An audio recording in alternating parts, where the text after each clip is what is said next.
Être acteur, c'est savoir choisir ses rôles et savoir choisir ses réalisateurs. Et pour ça, il faut beaucoup de personnalité.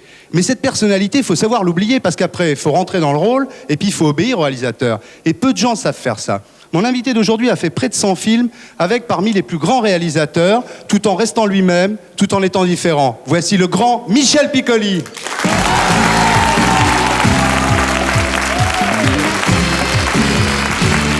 Bonjour.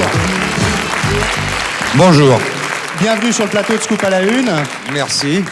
Alors nous allons parler tout à l'heure de votre prochain film qui sort au mois d'août. Oui. Mais pour le moment, je viens de dire que vous aviez fait près de 100 films. Oui, peut-être même plus. Peut-être même plus. Faut pas compter dans ces cas-là. Je voudrais que vous me disiez celui qui est le plus cher à votre cœur. Il y en a beaucoup. En fait, je dirais presque tous. Vous me direz, mais alors, il bouffe à tous les râteliers, il ne sait pas... Il faut faire un choix dans la vie.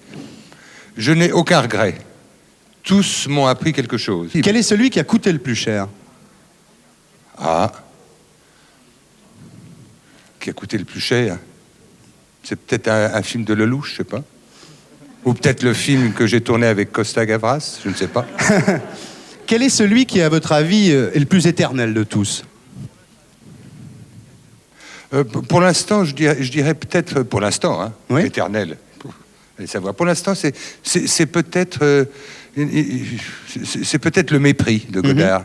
Parce que Godard a quand même été... est quelqu'un de très, très important. On se dit que c'est un fou dangereux, sinistre, épouvantable, mais on s'aperçoit qu'un film comme Le Mépris est déjà un classique. Et le plus nul? Je ne le citerai pas. Très bien. Et le plus confortable? Le tournage le plus calme, le plus cool? Oh, j'en connais pas beaucoup. Le plus porno, c'est lequel? Le plus porno, d'une certaine manière, c'était peut-être un film que j'ai fait...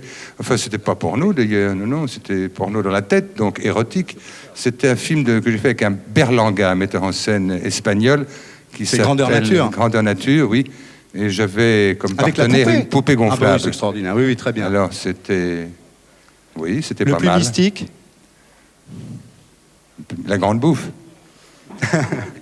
Dans votre livre qui est sorti il y a 10 ans, chez Orban, qui s'appelait Dialogue égoïste, oui. Il y a un truc qui est très vexant à la fin, c'est que, bon, on lit tout le bouquin, c'est pas mal d'ailleurs, et puis à la fin, il y a omission égoïste. Oui. Alors vous refusez de parler de Juliette Gréco, bon ça encore on peut comprendre, vous refusez de parler de vos chats, bon ça on n'est pas trop triste. Par contre, ce qui est bizarre, c'est que vous refusez de parler, par exemple, d'Elizabeth Taylor. Vous avez une histoire cachée avec Elizabeth Taylor? Oh, qu'entendez-vous par là? Non, absolument pas. Non? Non, hélas. Vous l'avez bien connue? Non, je l'ai connue tout à fait par hasard, elle ne s'en souviendra pas. J'étais un petit acteur inconnu et son impresario de l'époque était venu voir une pièce de théâtre dans laquelle je jouais. Il m'a dit « Oh, mais vous êtes très bien, vous devez faire du cinéma en Amérique.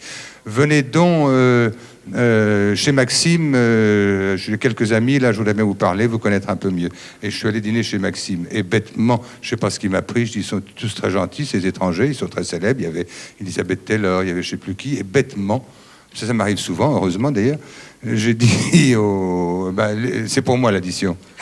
Très bien.